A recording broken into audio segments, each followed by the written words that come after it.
Foster care actually started in January of 1992. I was a case manager for the girls in the residential program, and we had girls living at San Mar who didn't need to be in a group home. They would have done great in a foster home, in a family.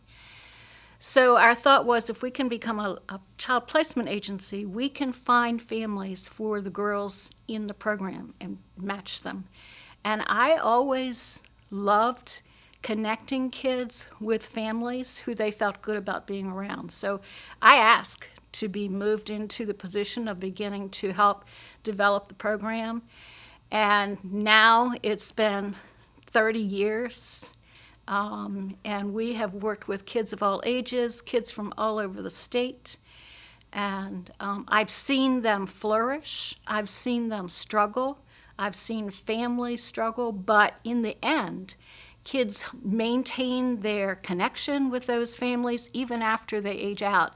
And that ultimately is the success story, that they feel that these families are support families to them when they leave. I used to have a foster mom call me every morning at 7:30 in the morning just to vent, just to let me know what it feels like to have that child in her home. And that's what it takes, because these kids' lives don't end at 5 o'clock, and certainly not at 5 o'clock on Friday. They need to know that someone's there supporting them, because it's hard to be in somebody else's home. God prepared me because my husband and I couldn't have children, and we thought, adoption is the way to go. So we actually adopted a 2.5-month infant in 1979 from Washington County. She taught me more than I ever wanted to learn as she went through her adolescence and late teen years. So she was my trainer. My husband only wanted 2 children. I wanted about a dozen. And I think God gave me San Mar, and it was even a better fit because I could work with the kids, but I didn't have to cook for them and I didn't have to clean. So that was perfect. After we were at San Mar, we became foster parents with Washington County DSS and took a girl in from San Mar into our home.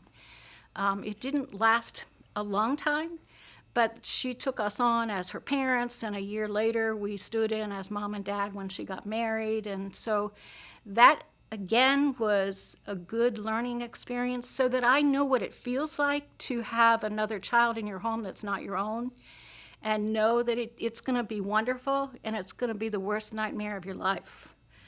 But if you don't give up, it pays off.